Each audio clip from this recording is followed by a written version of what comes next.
Welcome to the Cult of V. How you doing, gentlemen? Daryl, Good. How are you? Burl, how you doing? Glad to be here. Glad to be here. Daryl's in the house, the master of disaster, the Count of Monte Fisto. Showing up is making his presence today. I Yeah. had to come strong with the good movie T-shirt, and I found this one. That's a good one. That's just for you, Daryl. I'm wearing That's a blue excellent. sleeve, Fist of Iron. So we got something. I just got the tiger on, the Gremlin tiger representing for the college. That's all. All right. This has been playing on HBO, so that's why I was watching it recently in parts. Man, it still holds up. It's so good. Classic. The Last Dragon Classic. is just like from beginning to end. The movie theater fight scene is one of my favorites. With it, why don't you come mess me up? And then the drag, it has so many genres, like the drag queens. Oh, don't mess up his face, honey. The big fat dude wearing a net, he wears like a net jersey shirt in the movie theater, man. It's like the 80s style. That's how it works, man. That was a style, man. So bad. It was a completely androgynous kind of atmosphere, man. So they just did what they wanted to do, man. So It was all that noise candy. Yeah, they probably showed what Harlem kind of was like, maybe at the movies, because you go to the movies, people loud, people telling shut up. Back in the day, I remember. Yeah. Some of those theaters, you remember, I get pissed.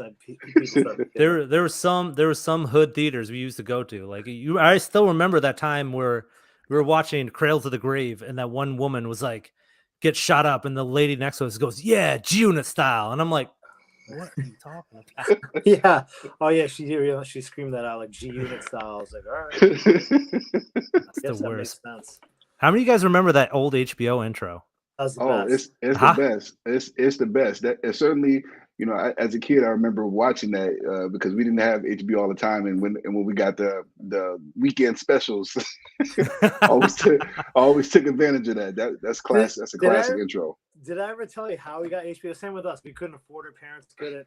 So one day I remember we just ordered HBO. It was like coming free for the week. Like, all right, we'll order it. You get it free for a month. So then I waited outside and watched the cable guy unlock the cable box, what wires going where, and I memorized it. Then then we got it canceled. Then for about 2 weeks, I found a blowtorch, and it was like a heist. It's like my friends are watching, calling, like, the car's coming. So at night, we would just come and start blowtorching the lock off. It took us a week and able to switch, and we were able to steal HBO. And my mom was like, "What the hell is this?" After a year, she's like, I'm like, "Oh, it's just a free preview. Don't worry about it." Yeah. Don't worry. We won't talk about you watching those squiggly lines. Hey, everybody, come over. We got a black box. That was this old Skinemax. You on certain angles, oh, and you would come for a second, and you check. Everybody would try to see what that was. It was great. Everybody, come on, we're not the good times. Good times. It's all good. I just like how you have Ocean's 11 for kids. It's like, all right, kids. It's like what was the Eddie Murphy SNL skit that he used to do? It was kind of like some teaching the kids how to scheme the system or whatever. I don't remember that one. Sure. No. All right. Well, anyways, thanks everyone for coming in. If you can, like and subscribe. We'll be doing this pretty often, as much as we can, with all new movies or any news things. Hot Toys Hotline, thanks, man, appreciate it. Don Prime, you're always the man. Thanks for coming over. Oh no. Violet, thanks again. I appreciate you guys sticking around, seeing us. And Bob Dylan, you're always the man in my book. You're getting double V to this. It's this double impact. I got a visitor. This thing will not get off. Oh, nice. I'm babysitting a friend's cat, and she just wants to be involved in everything I do. Of course. Yeah. So today we're actually we're going to be reviewing the movie Nope. So if you guys, everyone's here seen it, right? Yes. Checked it out and all that. This is your last warning. This is it. Yes. If after this, well, I'll put the little spoiler tag, but we'll give it a little. It's like, what do you give it out of 5? I think 5 is a good gesture. 1 is god awful, 2 is terrible, 3 is mediocre, 4 is great, 5 is game changing. Go ahead, Daryl. I'd say I'd give it a strong 4. I'd give it a strong 4. Yeah. Okay. Yeah. I'll give it a a game changer is hard for me. Like Gladiator is a game changer. There hasn't been anything like that. I give it a 4.5. I mean, I absolutely I saw it twice in the weekend. I saw it Friday night and I saw it Sunday with Viraj, and with two different people, both had the same reaction. I mean, I thought it was something original, extraordinary, just mind-blowing, fun, popcorn summer movie, entertainment, scary. There's so many genres. I mean, we're going to get into it, but it was so refreshing to see something, especially from Jordan Peele, to appeal to like all audiences and of like movies we watched growing up. Like that's what it felt like. I'm like, we're back at an original movie of things we've seen growing up. But absolutely. I agree. I think, when you go in and you watch the movies, when you go in to watch a Jordan Peele film, you always kind of go in with an expectation about, how it's going to be or where the twists and stuff are coming. But immediately, as soon as the movie started, I was intrigued to see, okay, well, what's this got to do with the story? This ape, going crazy in the film, and then you just go right into the movie, and it's just I'm on the edge of my seat the entire film. I like to think that films that I really enjoy are ones that mix humor along with good scary jump scenes. And as a horror fan, it can be difficult to get me out of my seat sometimes and jumping. But I tell you, from the time the movie started, I was immersed, and I really enjoyed the film. Were you able to see it in the IMAX format or regular? Yeah, I was actually able to see it in the bigger screen format. It's kind of what I like to call the kind of the fake IMAX. When it doesn't have the huge screen, but it's a AMC IMAX that allowed me to see in a much bigger picture. The change from the film, like when I see it in the IMAX, I go to Jordan's, which I think is one of the best around. But it changes the actual film length. Like the screen fills up when you see the IMAX scenes come in, like the action scenes. It's like, and then you feel immersed. Like I felt like the cinematography was amazing, which was the cinematographer is Chris Nolan's guy. He did Dunkirk, and I want to say he did another movie with, I think, Interstellar. Wow. Okay. Yeah, I can definitely see that shots, from the shoots. Right? Like, from the shots and how they positioned the camera. I definitely thought it was groundbreaking, even for him. I think sometimes you just turn the screen and it goes right to a particular shot. I really felt like he was taking different angles this time, where you could really kind of take a look at the ship or / alien and kind of see. Whoa. All right, let's go. I guess we'll go into spoiler territory. So now we're gonna just go full on spoilers. We got your reviews and everything. So if you don't want to hear it or what the movie's about, obviously go in blind. This is the one movie we always will tell you, don't watch any trailers. I know we have like the picture up. Just going blind, it's way better that way, and then come back here and watch our whole spoiler and review and what this movie is actually about. As you're saying, like the alien ship is well framed. Like the guy who did, I guess, Interstellar and all his movies, like he understands that where to put these images of these three, like because it's a CGI. I don't think they used any practical effects for the ship to come around.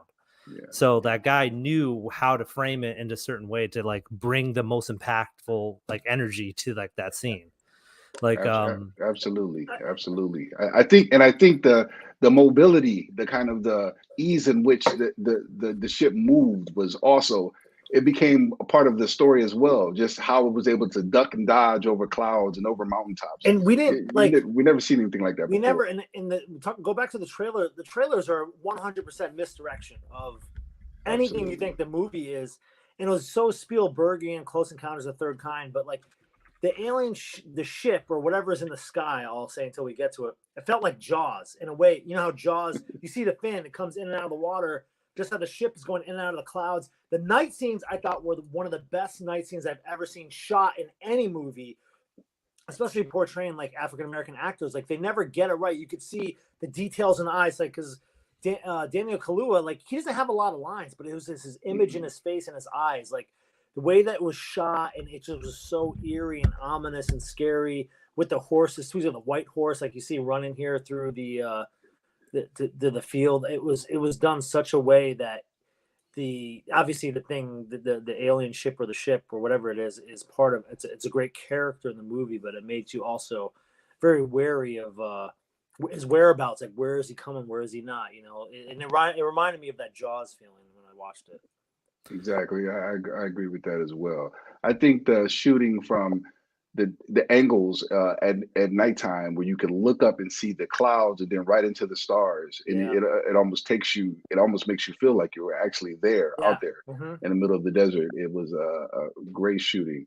Yeah. And just the overall kind of comedy slash slash funny relief. There are a number of parts in the movie where I'm like, okay, this is starting to get kind of funny, but then I'm like, okay, I don't want to get too comfortable because I know the next thing is coming right around the corner.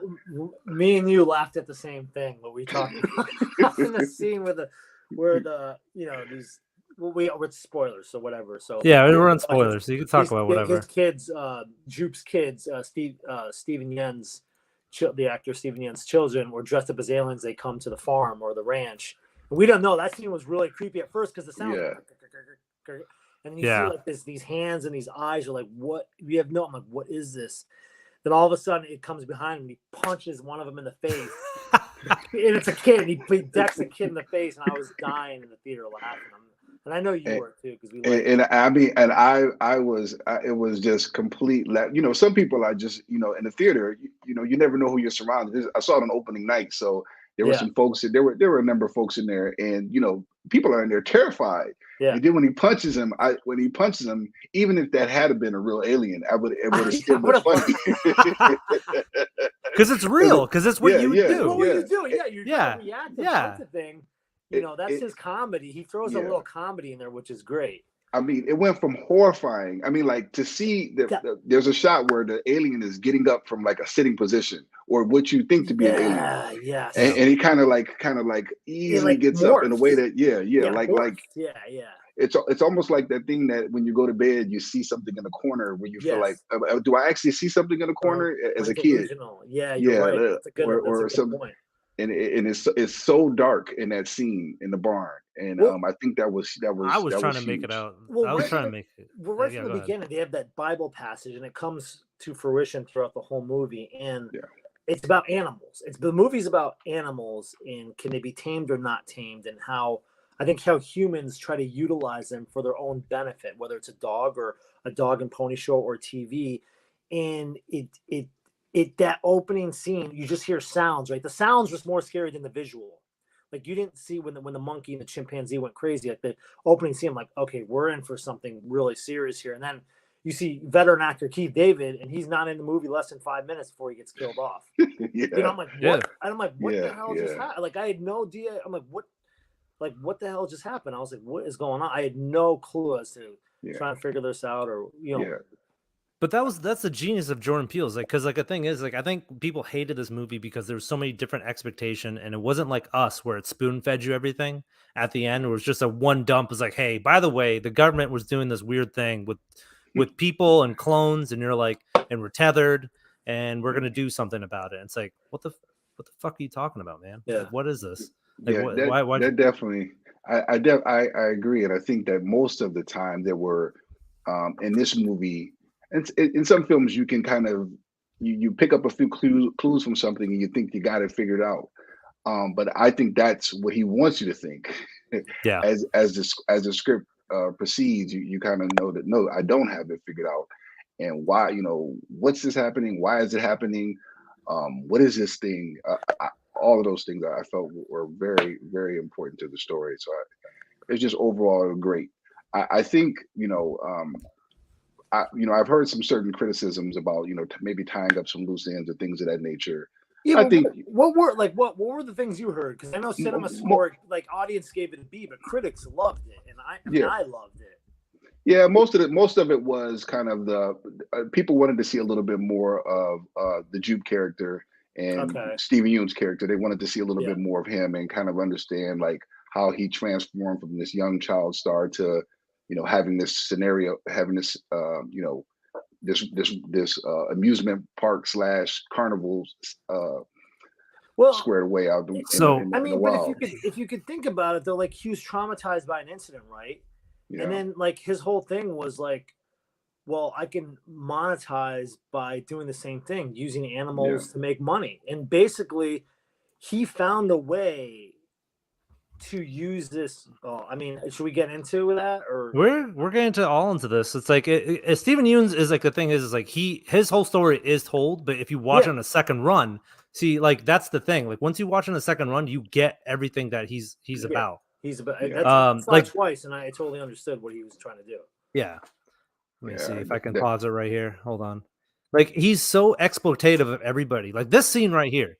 So this is the most important scene that people kind of like pass through, like they just go through their head. And the reason he's like, oh, and Steven Yeun's character, he's like, I am one with the animals, right? I can tame them.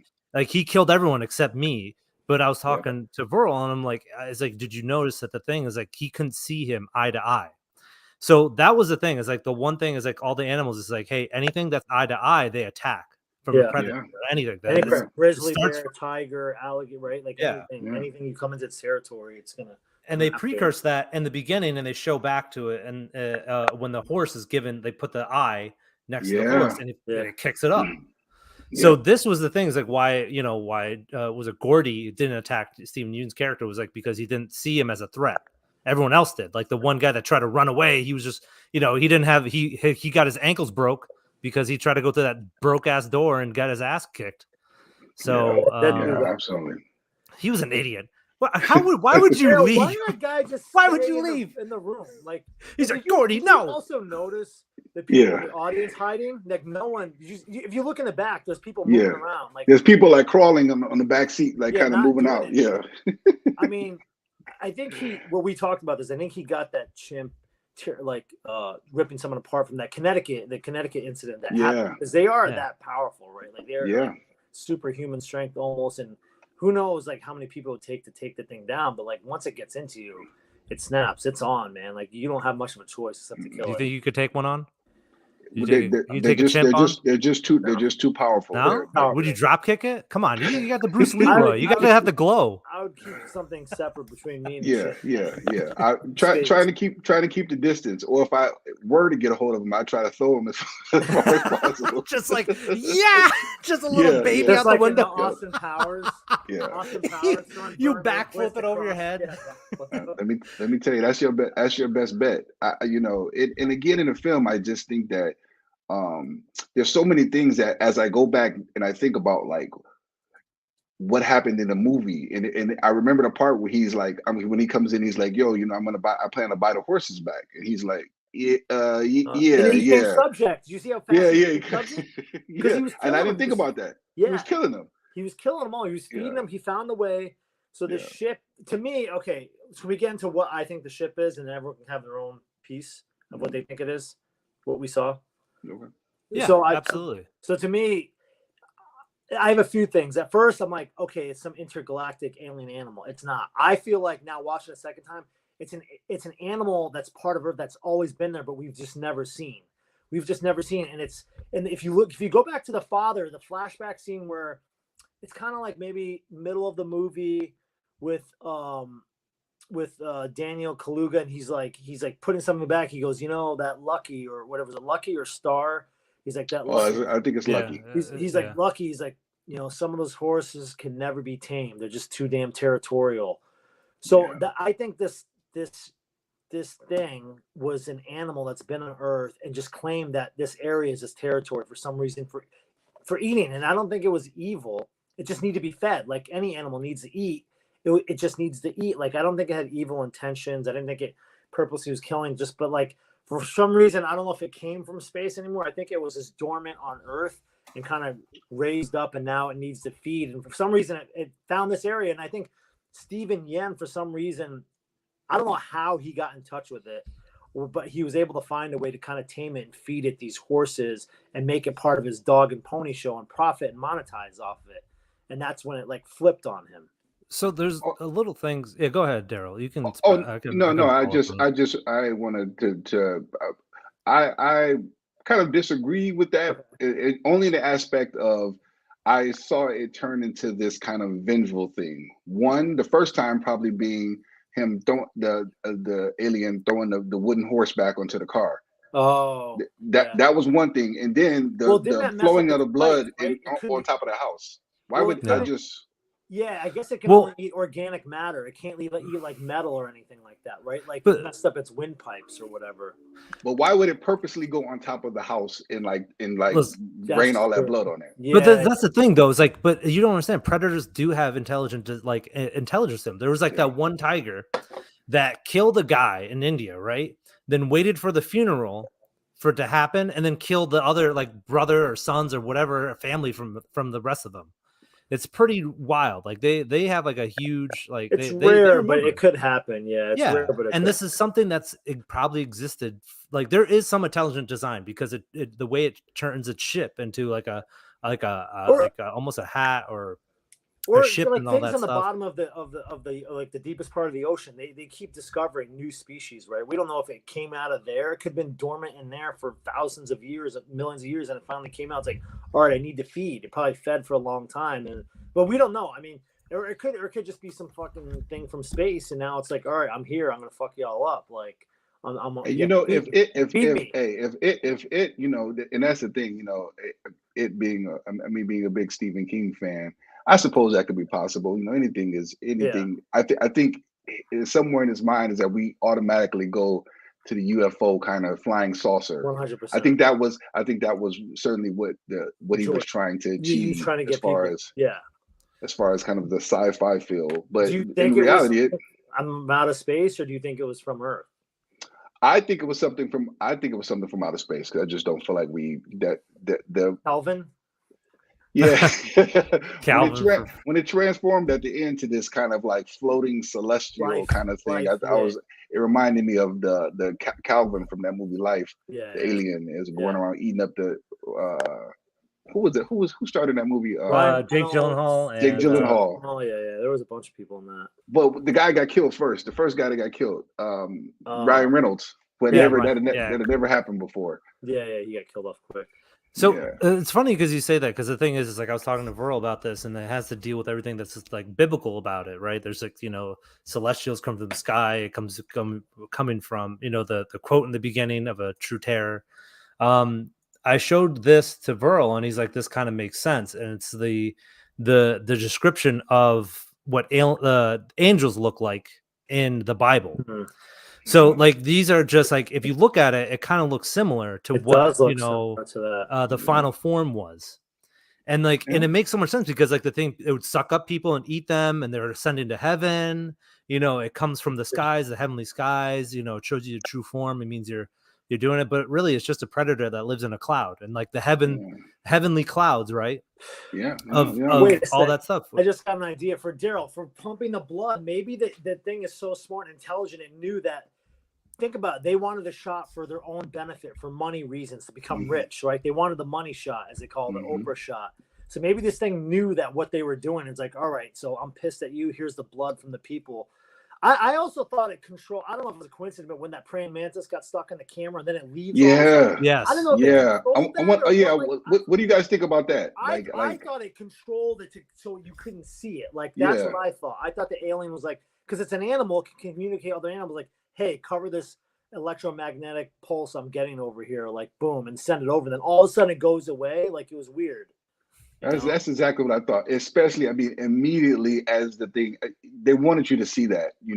As soon as it disappeared over the clouds, the praying mantis kind of disappears off the screen. And like, so I'm like, definitely praying mantis, another biblical reference, right? Yeah, and out of nowhere, it came, and you're like, what the heck? Like, how is it? Like the one time they need that shot. It's also great because it takes place in current times, but like how Jordan Peele's like, your technology doesn't matter. Like every time anyone's trying to capture a UFO, even that Navy video was released, it's never a clear picture. We've never seen a magnificent clear picture of the shot, like a clear shot of someone recording it. We have all this tech and no one can capture it. Like I like that he played into that in the movie. I thought that was excellent.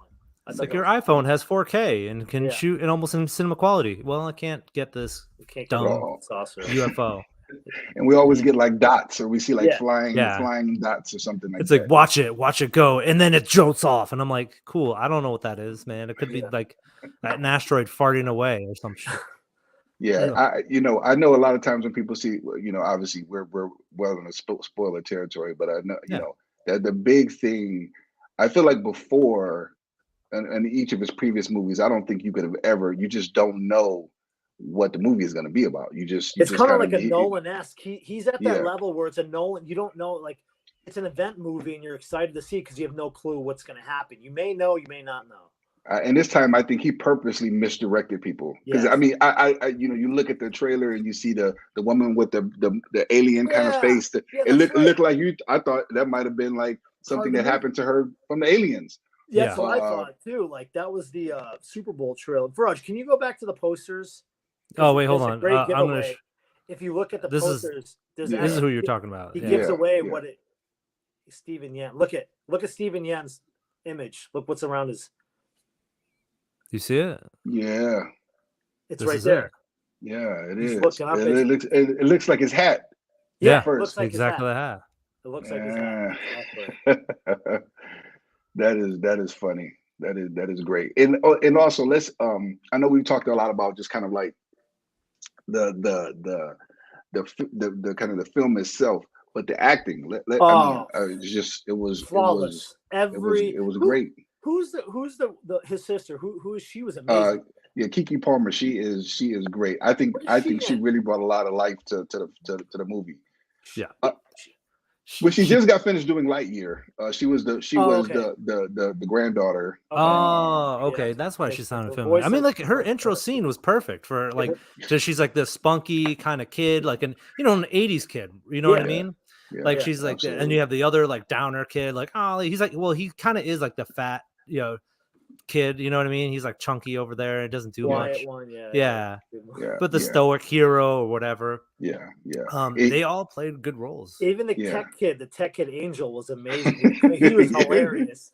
CW, man, fuck CW. My girl left me. I mean, he was just great. Like, and he brought a lot to their dynamic, like playing off each other and just how funny he was, and trying to get this and being part. It's like it's like I said, it's like Goonies. Like, oh, we got this ragtag group. We're like, can we complete? Like the third act, I thought was amazing. I got goosebumps watching the first time, even more the second time. And they bring in the veteran '80s. I was telling you about that '80s actor who's been like Metro, The Crow. He's been a bad guy, Count of Monte Cristo in so many movies. Yeah, it's like countless. And I thought he was perfect for. I mean, that shot right there is phenomenal. That third act, you kind of see in the trailer here.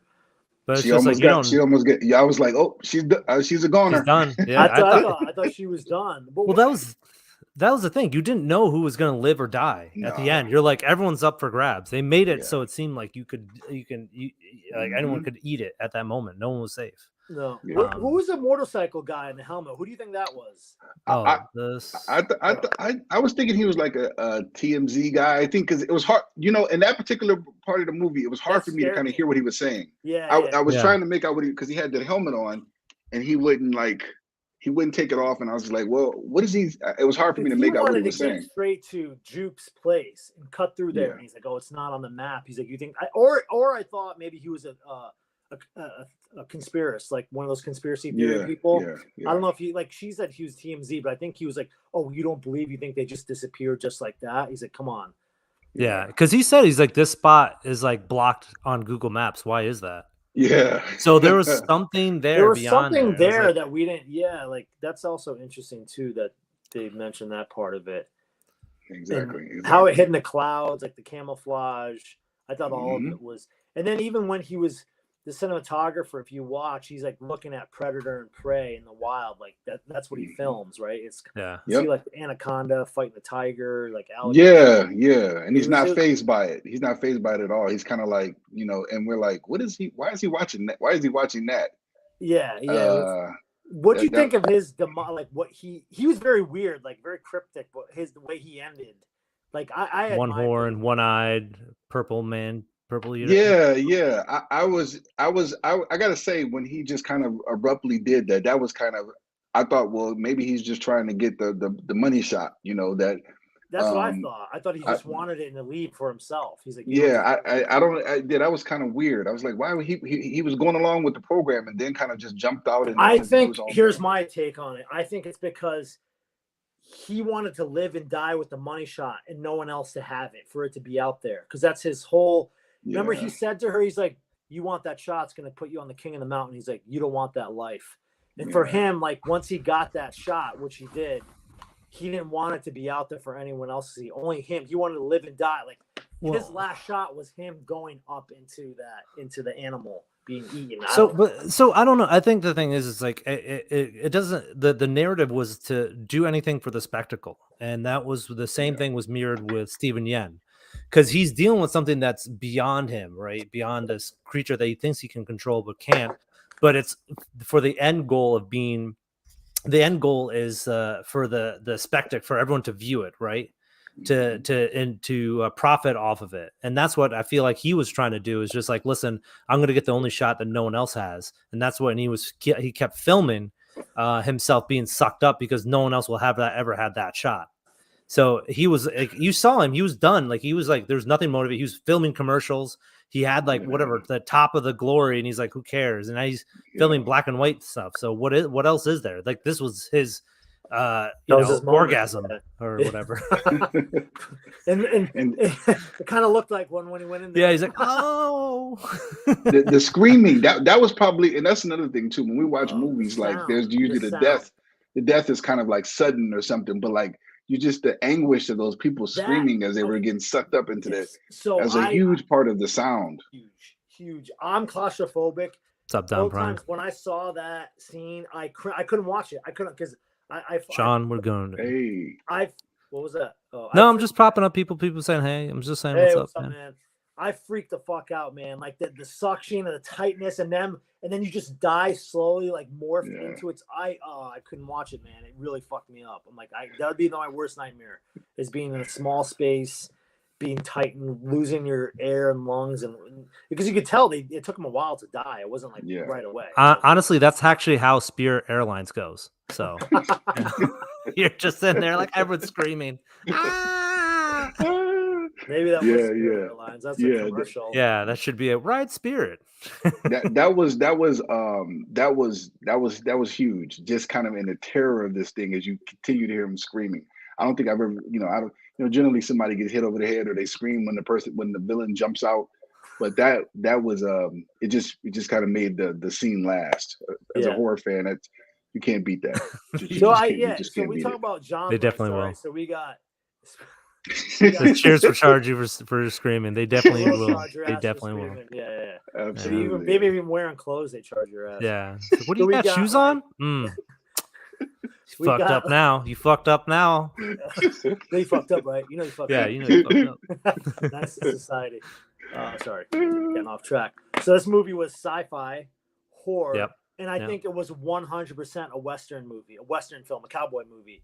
And there's so many references to it. At the end, when she releases the balloon, it was like a one-on-one, like a OK Corral, like a standoff. Like I'm drawing my gun, because like the balloon had the guy pointing the gun, like and it was like just a one-on-one, and it went after it, and the alien was suffocated and died. I'm assuming, right, from eating that thing, it couldn't take it. And then at the end, you see Daniel he's on the horse sitting there, like. It kind of reminded me like Django. At the end, where it's just like, the cloud clears and here comes the cowboy like riding back from the dusk. I thought it was great. I love exactly. I love that part of it. There was some great just the chemistry between the brother and sister was awesome. And just when they started, the journey that they took as characters in the movie, from the beginning, he's like, she's not around, and I kind of got to deal with all of the family stuff, and then she pops in, whenever, and then she kind of steals the glory because nobody wants to deal with me because I'm just a kind of mopey guy. Yeah, they just had such a different dynamic. I thought was really, and it's a real kind of sibling dynamic because she's kind of like, I want to get this money, and he's kind of like, well, what do you I'm trying to save the ranch. I might sell it. It's just I really enjoyed that. And then the thing is, it's like you see how but they're both failing at that though, because as soon as his dad died, he wasn't good at doing any of that stuff. No. While his sister would have excelled if she was accepted into it, because of like jean jackets. It's like, oh yeah, but he was like, no, this is a man's work and all that stuff. So you can go into that portion of like, hey, he's like, hey, someone could be better, worse, or whatever. It's like he's just good at just handling horses. He's not a good businessman at all. No, he's not. Because you saw that opening. He's like, he's a loner, like the horse. Like the horse are loners in ways. He only can resonate with the horse and how they are, because that's why the father picked him all the time. And like I loved how that they called the alien Jean Jack at the end for her, like basically just for her. Like remember he looks at her, he puts his hand, he gives her like, he's like, this is your horse. Now you got to tame it.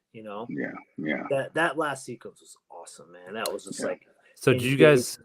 I told Verl about that, but Daryl, did you get any references from that final scene from an anime? So there's a few actually. There's actually a few anime references. Oh, wow. So the people that don't know, like anime is basically, I don't know. I'm basically telling Verl. Verl doesn't really know anime. It's animated movies. It's like a form of Japanese animation. So it's like an art film. Yeah, and a lot of influences. So when she's riding the motorcycle at the end, she does like little kick slide toward it, and it was like Akira. That was a huge reference to Akira. Okay. The second anime references to this is like, it's a little bit, it hasn't been confirmed, but people are putting it together, is that if he puts Akira in there, he might take it from this one show called Neon Genesis Evangelion. And the show is basically about these creatures that come to Earth that are very abstract, like the same one to this one, but they're all called angels. Okay. So it all comes full circle to this biblical references of all these things, and they're come basically to destroy Earth. So there's like a lot of little subtle things. It's not huge on it, but he's taken pieces from everywhere. Like even this movie ending, like the last third act is basically Jaws. Like from Quentin talking about like the eyes black as a dog. Yeah. And then like the evil one-eyed, one-horn, purple eater was like the same thing he was talking about. That same thing. You talking about the dude that got killed in Jaws with the hat? Yeah. Quentin.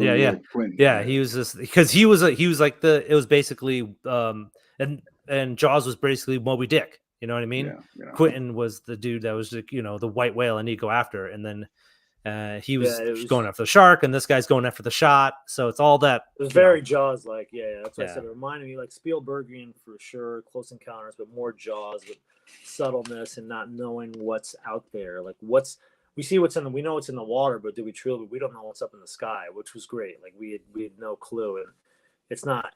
Every alien movie, War of the Worlds, all these movies, it's all about these aliens, actual aliens coming to kill, hurt humans. This thing, it was just wanted to eat. I think it just wanted to eat food and found a territory to take over. So and that's what it was doing. And the revelation, and there's so many things that like when you see a flying saucer, our next kind of reference point is to think about, well, what comes out of the flying saucer. So when he was like, nah, that's not. It's like that's it. That basically that's it. Like that's it. That's all you get. This is it. I feel like people were disappointed in that though. Like I feel like they're like people were like, because we got that tease of like those kids doing it. They're like, oh man, here it is, and I was like, no, this is. But the beginning, punch all of them. Remember the opening credits? If you go back, it opens up with the mouth of the alien, the animal. Yeah, like the box. Like the opening credits is that. It's like you're seeing inside of it. Yeah. Right. He did that with Us. He did. So the opening scene was like in the tethered with all the bunnies, and it was supposed to be an allegory to like the bunnies are the same. Some are caged, some are freed. So it's like he tells you the ending in the beginning. Interesting. That is true. But you don't know what you're seeing. You don't know what you're seeing or why.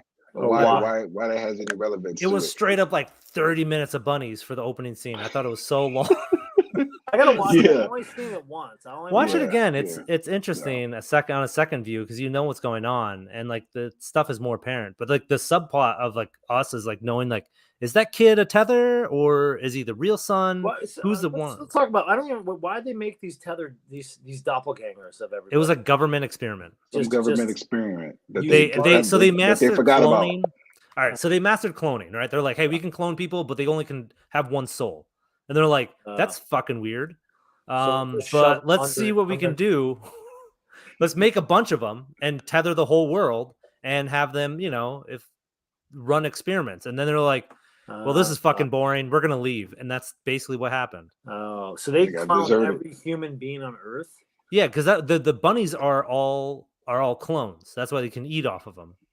So, but the thing is, it's like whatever the top the top people do, they have to replicate it because they're tethered by one's soul. By soul, okay, by blood or organs or whatever. It doesn't make sense. It like the more you think about it, it's like less it makes sense. This movie makes more sense than that movie. I like this one better than Us, and obviously Get Out's a masterpiece. Yeah, that's a 5. That's Get Out's a game changer. Definitely 5. So it's a little bit right behind it, but as a summer popcorn, like just like Top Gun, like it's right there next to Top Gun. It's like Top Gun, and you got Nope. Like these are my 2 favorite summer hits so far. I mean, there hasn't been a lot. I mean, I think now thinking about Thor, I thought that really did stink at the end of the day. Well, compared to like stuff like this, you're like compared. I mean, compare. I mean, I don't even need to compare it to this. I just 2 thumbs down. What's the scale on the 5? On the 5 scale, what do you got? On the scale of 5, I would give it a 1 or maybe a 2 possibly. Oh man, I was that disappointed. And not only that, I was so disappointed in the fact that I had such a affinity for Ragnarok. So to go from that to a movie that I did not like is very, very difficult for me as a fan, as a huge It had too Marvel many fan. levels of like super funny comedy, then deep dark emotional, and like it didn't make sense like with the flow of the movie almost. I mean, the best part, I love Christian Bale about the movie. That was like my favorite part. You didn't find the screaming goats funny? Like for an hour? They were kind of funny. But it was pointless to have the Guardians in there. I thought they didn't need them in there. It was stupid. I thought we were going to see something big with them, and then it was a flop, and it was kind of a mess. It definitely was a mess. It was all over the place. I mean, like, I think the thing is, it's like, so I have a theory of what happened with Thor, because I was reading about it, and I have I read everything on the internet. If you follow me, I'm already on top of all the news that happens. So what happened with Thor was that Taika Waititi, director, I'm going to call him the director because I can't say his name and I apologize, was going to do Akira the movie. It's weird that Akira keeps coming around, but he was going to do Akira the movie. Then James Gunn got fired and Disney was scrambling. We're like, we need another big blockbuster. So they already had Thor on the docket and it was already scheduled out. He was like, listen, we're going to buy you out of your contract. You're going to do Thor. So they were doing Thor, and then COVID happened, and then this thing ballooned really high.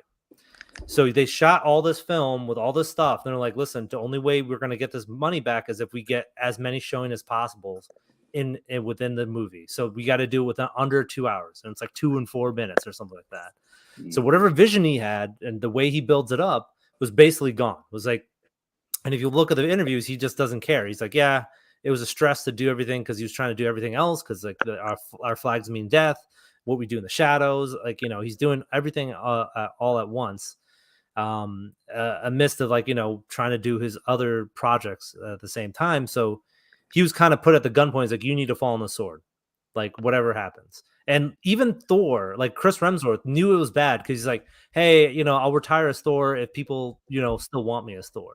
So going in, I knew it was going to be a bad movie and it wasn't going to live up to Thor Ragnarok, but their hands were tied because Disney needed this to come out to fit the schedule and the profits in the quarters. That sounds logical. I have another kind of theory about what happened.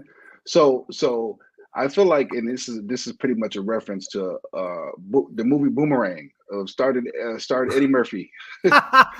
Great movie. Oh my God. If you guys remember that film, Grace Jones, Bill Bellamy. Yeah, with Grace Jones, and he was an executive. He was a marketing executive, and in the film, the guy who plays Annie's bodyguard also works with him. Well, the guy who plays Annie's bodyguard is kind of like has this like crazy ideas that Eddie Murphy's character has to keep in charge. But Eddie Murphy gets lovesick with Robin Givens, and he lets that guy just kind of run loose. And then he shows up for the presentation in front of the client. And of course, the final result is completely like buck wild and crazy. because he got to run loose Yeah, without any. And I feel like that's what happened with Disney.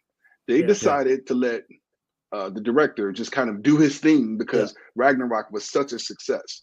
Yeah. And what we got was a bunch of craziness with trying to be too funny with a villain that was very dark and you know, and had some real kind of some gravitas. I just felt like it was too much. It was too much going on. That villain is like, he could have been one of the better villains of Marvel scene, because they never showed him like Gore the God Butcher killing all those gods. Like they should have showed that. Like they should have went into that mythos of him, not just they show up and all these gods are dead. And it went back and forth with the comedy. At initial, I'm like, I'm entertained. But then I thought about it. I'm like, you know what? That really wasn't a good movie. It was really bad. You're right. It was really bad. Yeah. Except for the Zeus scene, I thought was kind of funny. The Zeus was great. Honestly, he did a great job. Was good. That was good. Yeah. That was excellent. That was excellent. Greek accent, like the way he talked, was hilarious. I think there was a also, you know, you had kind of when Candyman came out, Vera, you had made a great point that every time there was something that happened, the camera turned away from the actual killing.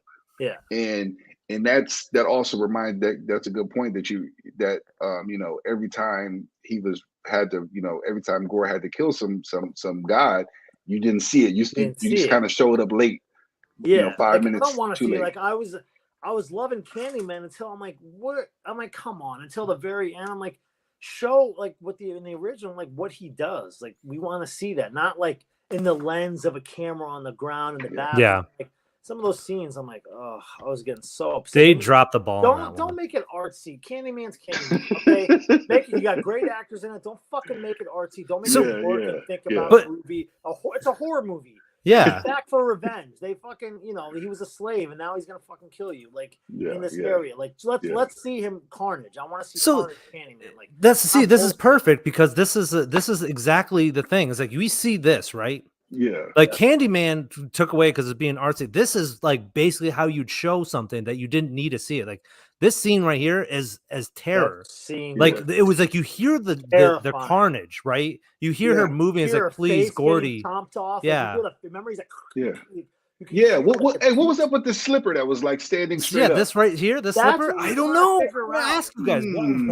I have no idea. On that, and Viraj thought it was some alien reference. I'm like, I don't know what the slipper is supposed to be. You know, if anybody can figure out what that is, I'd really like to know. I'm trying to think. It's I could not understand it. Why it was standing straight up? It was the girl, right? So did he killed both parents?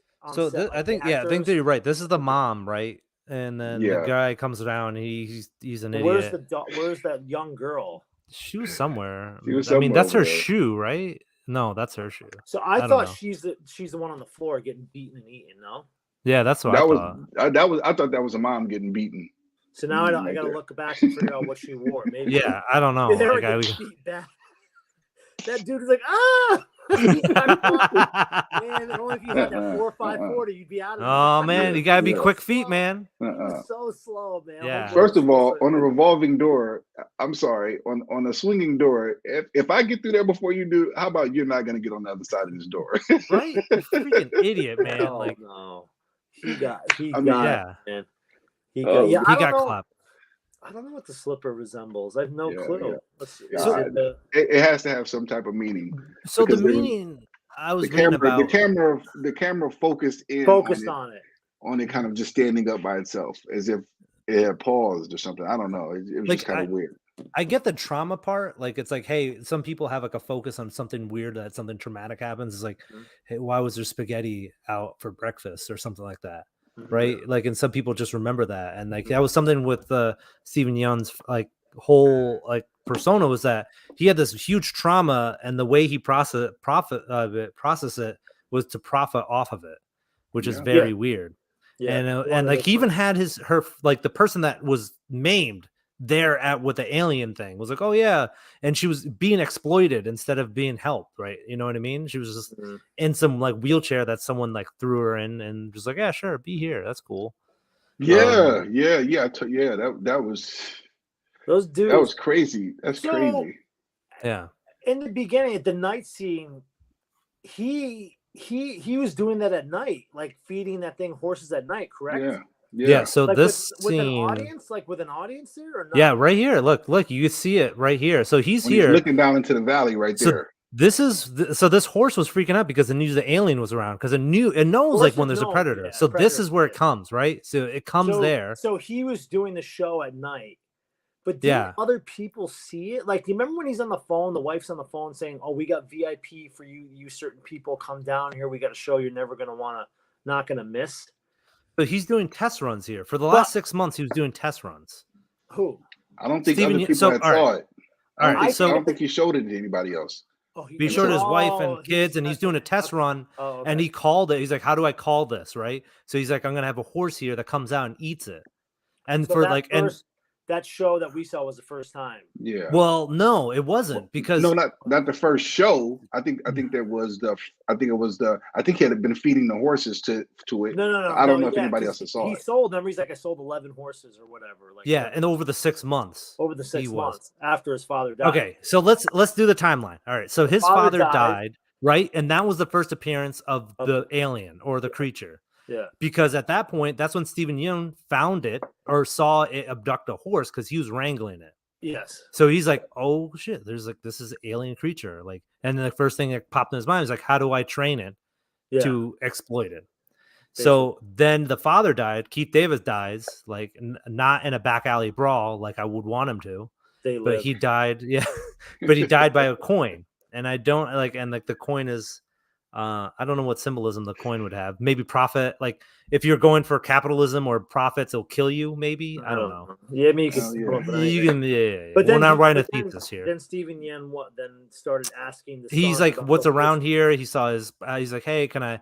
Because he had a deal with the father. Was like, "Hey, I want to buy your whole ranch." Mm-hmm. And then he's like, no. Maybe we'll see. And then he died. And then he tried to keep it live by doing other things, but he had to sell one off to keep it going each time. So, and then this is like the one where he's about to open. He's about to open the beach, right? And then the girl in the water gets eaten in Jaws. So yeah, this is where it's happening. That you know, is logical. That certainly makes sense. Now we just got to kind of wait for the. I don't know. There was a scene that I saw, and I don't know how frequently this has happened where it's come up, or you guys have seen it. Where they're showing Jordan Peele, like he's explaining that scene where the kids are in the barn. He's coming. You see him. You know how the one comes from behind the corner, kind of like sticks his head out very slowly. There's a scene where he's I guess he's explaining to the actors, like, you know, this is what I want you to do. I can't remember what I saw that on. It was really cool, and you can see him kind of like moving his head slowly. I keep coming back to that because that's probably my favorite part of the movie. One of my favorite parts of the movie. Yeah, it was a great sequence. It was very creepy and ominous. Yeah. I remember sitting there Friday watching it. Well, you saw Thursday, I saw Friday. I was like, oh man, I was like shaking in my seat. I'm like, what's going down right now? I'm like, this is wild. But at the end, all the reporters saw that alien or the creature. Because if you notice, they were there already because of all the people missing. So, like, you know, they're outside of those police lines. But then when she went into the thing with the motorcycle, she drew the creature into there, but all their electrical systems shut off, like all the cameras and phones. And if you notice, after it died and she took the shot of it, they're all running up to, like, trying to see her or talk to her. I think that everyone sees it at the end. All those reporters and people see it. That's interesting. That's certainly why I thought it was an alien, because its ability to be able to shut down technology. Yeah.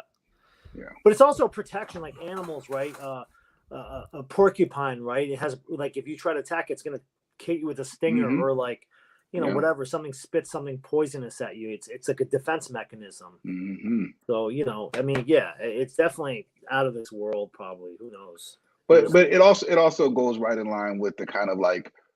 It would make sense why it would have this, why we never see these things, because it has this ability to not be seen by conventional standards. That's great. That's a great way. That's incorporated.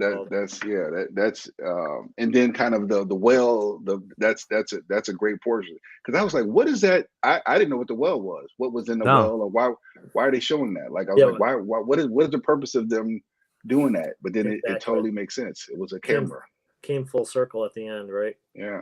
Hey, there you got some other people that are hating on Thor. sucks. Indian Sith. Hey. What's up, man? Thanks for joining.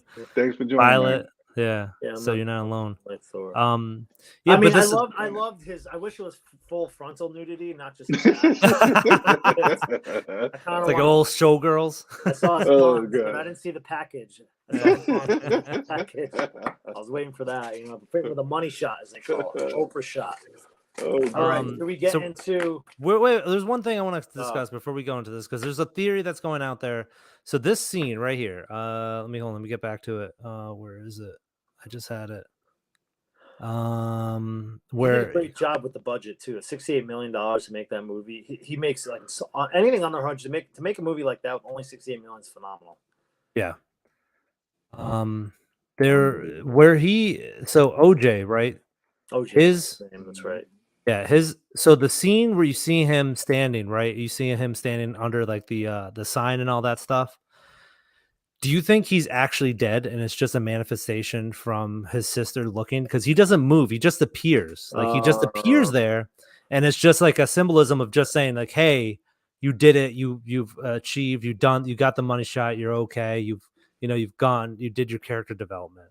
Because you don't see him. You see him there. That's it, right? You see he's like, this is it. This is like the final But thing. she looked at it in the eye and drew it towards her. That's why, like, you see it flip. It flips really fast. The creature. It does, but you don't know. Really but you don't know if it's like suction of the air either. I mean, it gets all shady here. Like, I don't know.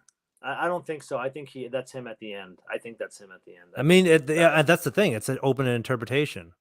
Yeah, I know that barbed wire hurt though. Let me tell you that. Yeah, see this wrapping right himself here. in that barbed wire, right? Is that why he saved himself? Right? He was, and I'm so glad he made it out, because I was pulling for him. I was like, please don't kill this guy.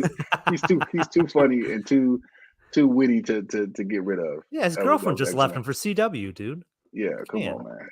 Yeah. So the barbed wire sort of affects it, like, so you could put something in there. It's just like it's like a throat. It's like a throat or lungs or whatever. Yeah, so it could get dislodged, and that's the way it hurt. Yeah. So it was plus, it couldn't pull it all the way in. It was stuck. So it's like, screw it. I'm done with this. I need to go get something else. I recommend everyone go see it. The biggest screen possible. That's my take on that movie. Yeah, I absolutely loved it. I want to see it again and again and again and again. I love that movie. So don't watch Thor. Go watch Not of This Earth. Not of Planet Earth. Not of Planet Earth. The other cool thing, little trivia fact, when Gordy is going back to Steven Yeun's younger character, he signs to him what happened to family. So if you watch that, he like gets out of his rage. He's like, oh, what's going on? And all this stuff keeps happening with balloons and all that stuff or whatever. I don't know. All that balloons, stuff. Balloons. Yeah. We didn't even talk about balloons. It doesn't matter. We're going to San Diego Comic-Con. Oh yeah, forget it. We talked enough about it. That's the thing. It's like a thesis of itself, and like a lot of people hate it. I don't know why. Funny you say that they use Get Out now in a college class. I think at UCLA, or there's a whole class on that movie about socialism, racism, social structure. That they went into. I've heard that movie has its own class you could take in college. Pretty interesting. All right. So, or who gives it? I got to jump, guys. You're out. Yeah, I got to run, but it's been excellent, and all right. I look forward to the next adventure. We will have another one for sure. We were supposed to stop at a half an hour and go to San Diego Comic-Con. Call DJ on the 30th. Oh yeah, DJ. Let's get DJ in here. Let me message him. But thanks, Daryl. No appreciate it. Great talking with you guys. See you, Daryl. It's great seeing you. We'll see you again. All right. Let me send him an invite here. Let's see. Get DJ in here because I want to hear his thoughts, because there's a lot of TV and movie stuff. Especially, we have Marvel versus DC. which just always comes down to. You said, what's the format? Just talk, be yourself. Just be yourself. And I sent him the invite.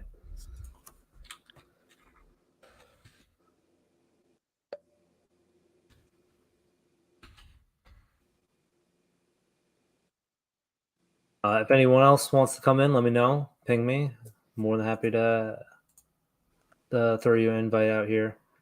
So where do you want to go? Do you want to go TV, comics, DC, Marvel? What was the one thing that you felt that was your jam? None of it. None of it. All right. So no, I don't care. I don't know what the fuck they talk about TV. Did you see the House of Dragons? I could care less about that stupid fucking show. That show should just B-Rock, what's up, my dude? Eat a bunch of rocks and just move on. Enough of Game of Thrones crap. And I don't care if it's good and they like it. You do fucking 8 years of that show and then you just whiff at the end, and it's like, why make more? No one cares. But it's like not a prequel. I didn't even watch the trailer. It's not like a prequel. Like this is it. Here's the Here's the trailer. This is what you got. Let's see. I mean, I could put the volume up, but it doesn't really matter. Just looks lame. It just looks like the other one. Look at it. There's. Wow. Okay. Western. Oh man. Oh no, they're at the throne again. Oh wait, who's gonna take power to the throne? Oh, I want to sit on it. Oh no, there's dragons. Do you think they're gonna fuck a dragon? We know there's fucking dragons. No one gives a shit. Oh, Daenerys' family. Oh, we're all blonde. Yeah, haha. I'm gonna joust you. Fucking shut the fuck up with this. What about that cool guy with the dreadlocks and white hair? Look. Yeah, exactly. His head needs to be cut off and make that be a good movie. You know, be a good Game of Thrones. Guys lined up and they just get decapitated every 10 minutes. I mean, you know what's weird is like they show zero action in this. Because there probably isn't any. Like, I mean, there wasn't much in the. I mean, there was, but it was like good. There's milk in it. 200 years ago, like the story of what happened with them. Who actually cares? Let's take a vote of who actually cares. I don't. Look at this. Look. He looks like a bootleg ass Legolas. I fucking finally aged for once. Oh my god. That's what he looks like. And that guy that looks like the guy from fucking Walking Dead. Oh yeah. Ezekiel. They got Ezekiel and old Legolas in the new Game of Thrones reboot.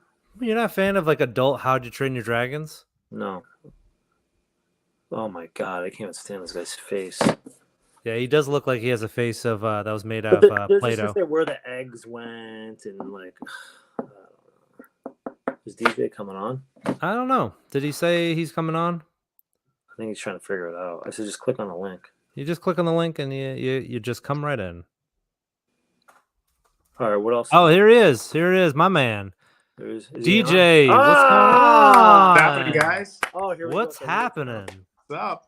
DJ from Real Conversations.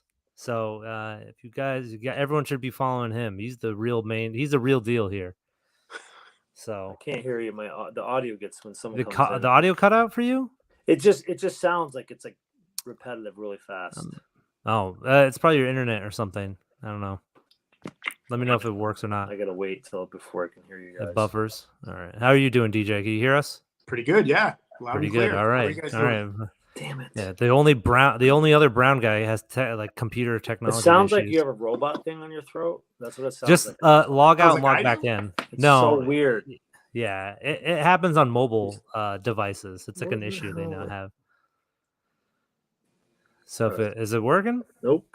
All right. So just leave and then enter back in. You have the link again. So it should fix it. I'm going to leave and come back. Yeah. Get him out of here. Now we can talk shit about him. Now the real show starts. Yeah. Eat shit, Virl. Get out. You don't know shit. Game of Thrones is going to be awesome. I don't know. Probably not. Who knows? How you doing, man? Pretty good. How are you? I'm all right. We just got done with Nope, so I'm glad you came in the right time. Yeah, so. I haven't seen it yet, so. The consensus is all 4s out of 5. Virl gave it 4.5, so it's pretty high. Thor, on the other hand, got a 1 from pretty much majority of the council. I didn't think it was a 1. I think it was probably like maybe a 3 or 2 or something like that. Yeah, I wouldn't give it a 1, but yeah. He's back. You gonna? Hello? Do you see us? Looks like he's wandering away though. Yeah. Oh, sorry. Yeah, I thought you were gonna It's take a still, shit. Like, Viraj, move your mic away from your mouth. Is that better? Yes, that's what it was. It's your stupid Oh, this mic. is my mic. Oh Yeah, man. it sucks. Get a new one. Anyway, Why don't you buy me one? yeah, put it on the tab. How about that? All right, I'll Venmo you. All right, so let's talk Where we about at? Comic-Con. All right, let's start off with the big No, boys. let's talk about Nope and just ruin it. I'm just kidding. Yeah, let's talk about the big boys in the room. We're DJ talking was about the Black Panther, Wakanda Forever. The trailer. Yeah. All right, good. So first initial thoughts. How's it feel without Chadwick Boseman being there? It was weird watching it, and then especially when his face pops up on that kind of graffiti art on the wall. I think it's an amazing trailer, and it seems pretty epic. And I don't understand half of what's going on in that trailer, and that's the way I like it for a Marvel I'm gonna have movie. to switch to my phone. Yeah, hold on. Yeah, I think. All right, Furl's gonna take The audio is really messed up now when DJ was talking. DJ, can you talk again? Sure. Yeah, now it's switching to him. Like, I'm gonna switch to phone. Maybe. All right, good luck, Godspeed. I'll kick you out. No, I felt the same way. Is that there was a lot of stuff that's going on that you don't really understand why it's happening. Yeah. I mean, it obviously feels like a tribute to Chadwick Boseman because it's like making amends of like, hey, listen, we know the tragedy happened, and you have like that mural of him that's mirrored within Far From Home with Iron Man, right? Yeah, with Iron Man. Yep. But it's not the same gravity because you know Robert Downey Jr. is still dinking around collecting millions of dollars. Right. Well, Chadwick Boseman like was battling cancer throughout his lineage of these movies. So because like that was the first thing I noticed in watching Black Panther was like, man, he's a lot skinnier.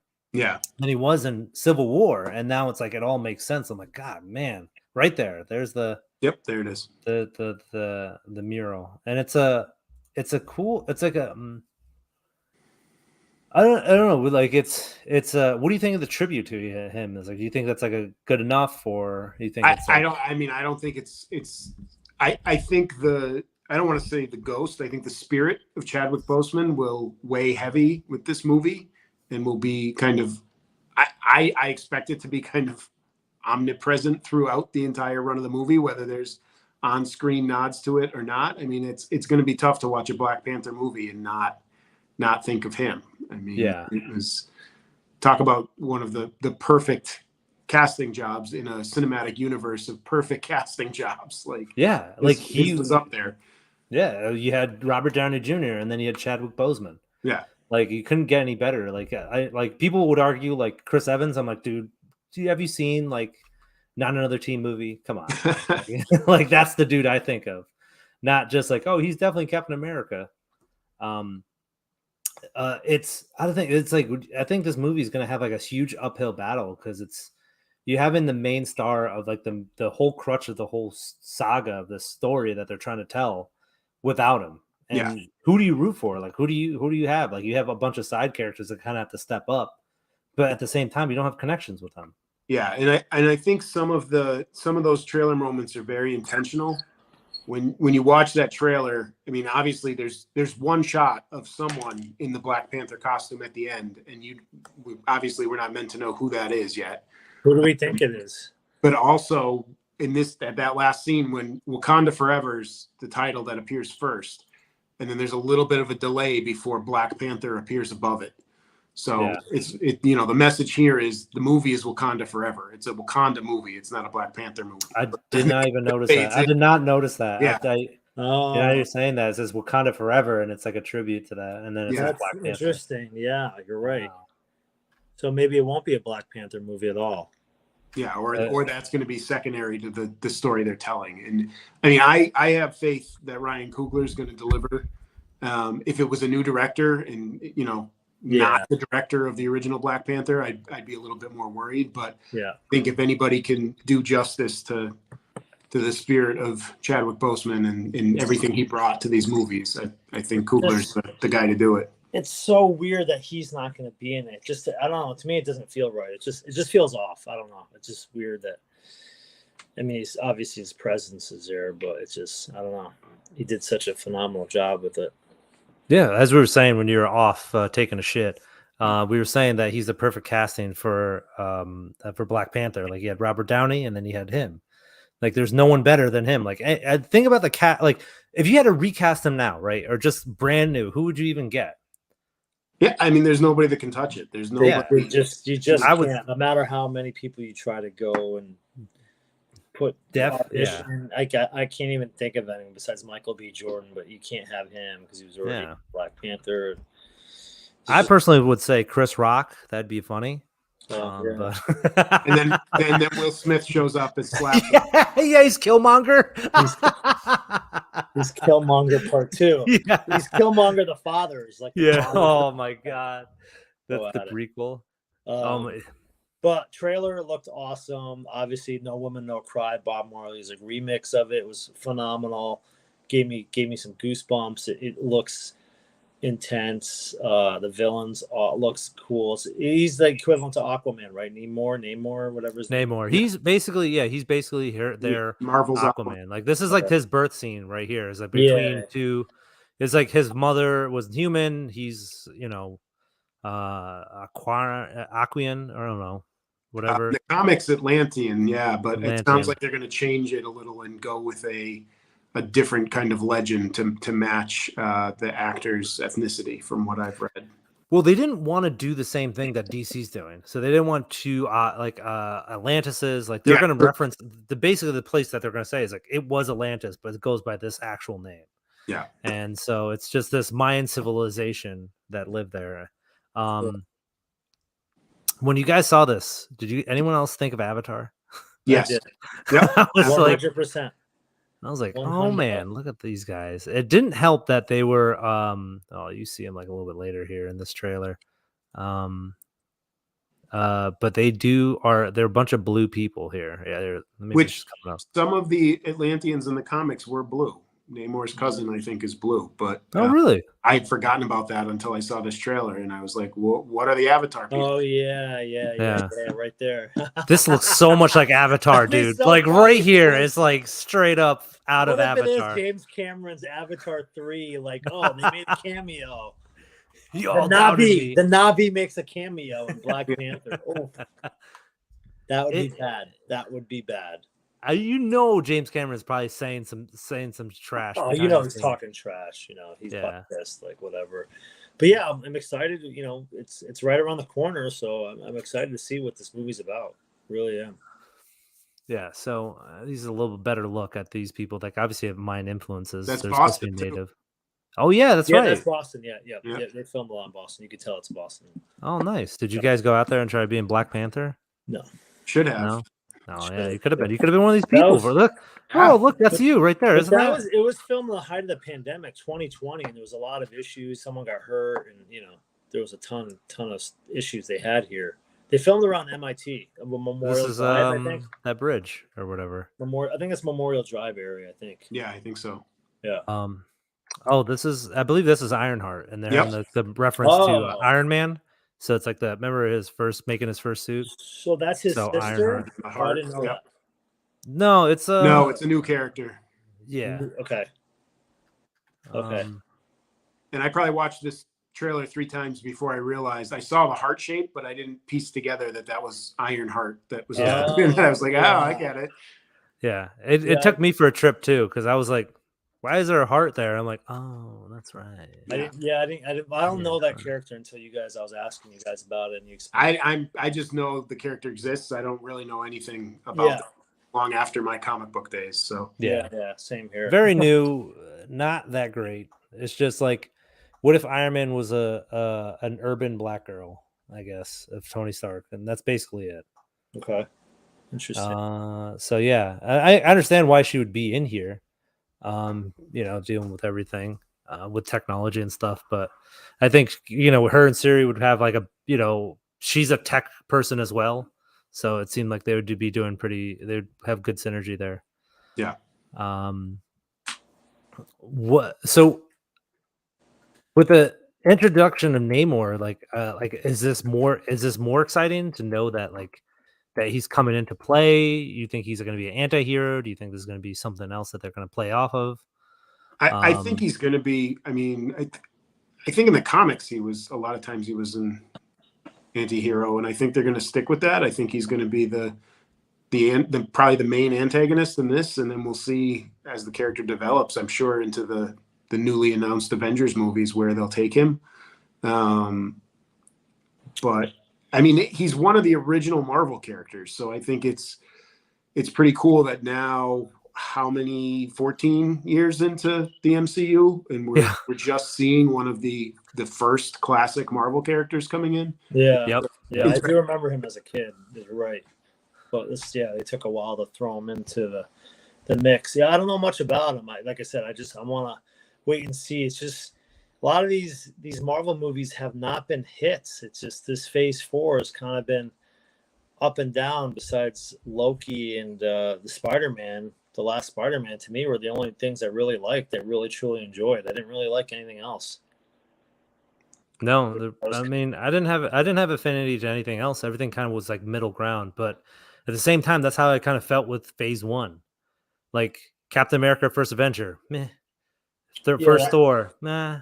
First Thor was okay. First Thor, yeah, was but that's what I'm better than I saying. Like expected. it's like middle ground. Like But it's it was like better you than- can watch it. It was better than I thought it was going in. I'm like, oh, I actually enjoyed it after I watched it, because the trailer didn't give me much. I'm like, oh, this is actually a good movie. I thought it was pretty good. And Yeah, the first Iron Man's still badass. Like, that's a classic. I mean, but even that one, I feel like the first Iron Man, the third act is pretty weak. Yes, I agree. I almost fall asleep every time I rewatch it. And They have exactly. They have like Ironmonger, and then the battle's just like 2 minutes. I'm like, oh, come on. Yeah, and but everything leading up to that's amazing, and then of course the post-credit stinger with the Avengers initiative. But yeah, and that was all written because the whole thing was written on the fly. They're Yeah, like, all exactly. right, so how's Ironmonger going to be defeated? Well, he flies too high into the sky and freezes. Like, oh, all right. Is that what that's happened? weird. I forgot. Shit. Yeah, remember he's like, oh, you didn't do the icing maneuver, and then he just falls from the sky. Oh yeah, it's been a while. Because Tony didn't account for that when he first built the armor. So yeah, and then I'm like, great, that's a great climax to a big battle. I know. I was like, damn. Yeah. Sad, but anyways, what else do we got in this phase? So phase. All right, let me bring up the calendar that they brought up for everything, and we can talk about that. Hold on. So they announced the rest of Phase 4, right? And 5 and 6. Is that correct? Yeah, Phase 4 ends with, and I think Wakanda, it's Phase right? 5 and then 6. Yeah. So here doesn't Phase 4 end in November with Wakanda Forever? That's the last movie in that phase for Phase 4. Oh, maybe it does end with that one. I think it does end with that one, because you have like I She-Hulk. can't keep track anymore. yeah, right. I know. Hold on. There's someone that had a picture of like the whole thing, and I'm trying to get it up. That's what she said. That's what she said. That is what she said. Did DJ, did you watch Better Call Saul last night? No, I was just about to start it when you texted and told me to jump on. So. Oh, so good. I watch it almost right after it airs. Yeah. Right after it airs. It's I can't say anything more about it. But anyways. Yeah. That's like we need to have a whole different thing. Oh my god, come on, my dude. So here it is. So here's Phase 5. So this is what we're looking at. So we have Mania to start off Phase 5 in February of next year. Then we got the show Secret Invasion, which is they're doing reshoots now with Nick Fury centered. Then we're gonna have the ending of Guardians of the Galaxy, which I'm probably the most excited for out of the whole thing. Yeah, me too. I really want to see what he put in there. And then they got Echo, which is kind of like the low point for me. Like I watched Hawkeye and I thought she was a terrible character. I didn't like her at all. Okay. The only thing good is like you're gonna have Daredevil in there, so Yes. that's gonna be cool. I'm watching it for Daredevil only. Daredevil, yeah, and Kingpin. Loki and the Marvels will released sometime around the same time. I'm probably gonna watch Loki over the Loki's- Marvels. What is the Marvels? So Marvels, Marvel 2, DJ, baby. go. You go for it. Go for it. Explain to him. It's Captain Marvel 2, but now it's going to be Captain Marvel 2 in the follow-up to the Miss Marvel show. So it's Captain Marvel and Miss Marvel. Oh, okay. And then they're gonna add the other woman, Spectre, from Yeah. WandaVision. Yeah, Photon or whatever. Yeah. What So one? she Oh, yeah, the black lady that had like she had like weird like The crazy daughter powers. of Rambo. yes, got it. Rambo. Rambo. Rambo. Wing Woman. So rumors is that the Marvels will be a musical. Really? Cool. Yeah, so there'll be parts of it'll be part musical. So You I don't know, know if I we're gonna love get musicals. you love them, Fucking baby. love Let's go. My favorite. Fucking god awful. When's Blade come out? I can't. My So phone Blade so is small. coming out in the fall. It's in November. Next They year? Just so it's like Do you think I that's think gonna the be rated weekend- R? And 2, will Wesley Snipes make a cameo? I Rated think R and Wesley Snipes. What do we get? I don't think Wesley Snipes will make a cameo, but I think he will show up somewhere else. I don't think he'll show up there. So It's you gotta think be like a passing of the in torch. the MCU, but not in Blade. Yeah, not in the Blade because like you can't. They've done this before, right? What? If it's a single movie, they're not going to be like, "Hey, here's some other characters that you like." It has to be Marshall Ali. Like he can carry a film by himself. He doesn't Yeah. need someone else. Unless, because from what I've seen, part of this is going to be called the Multiverse Saga. Right. And Ah. didn't see Blade when they broke that down, I don't think. If it is, then I would say there's a good chance we see Wesley Snipes pop up as So a cameo. Phase 5. Only if so- it's part of that multiverse saga. True. there's a True. phase And this 5 is in all that. multiverse. This is all the multiverse saga.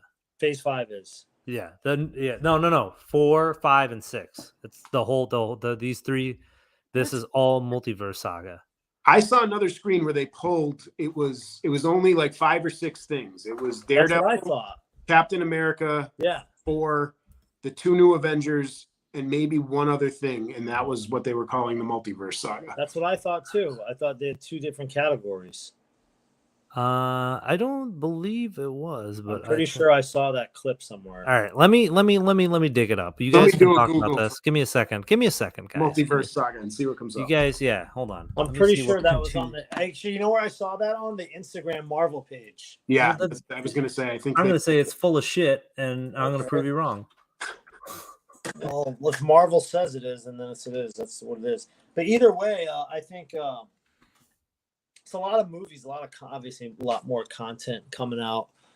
For this is gonna go on till we're 80, 90, right? We're gonna be talking like, oh, remember when we saw the first Iron Man? We'll be able to talk. Who knows? when they rebooted the Avengers?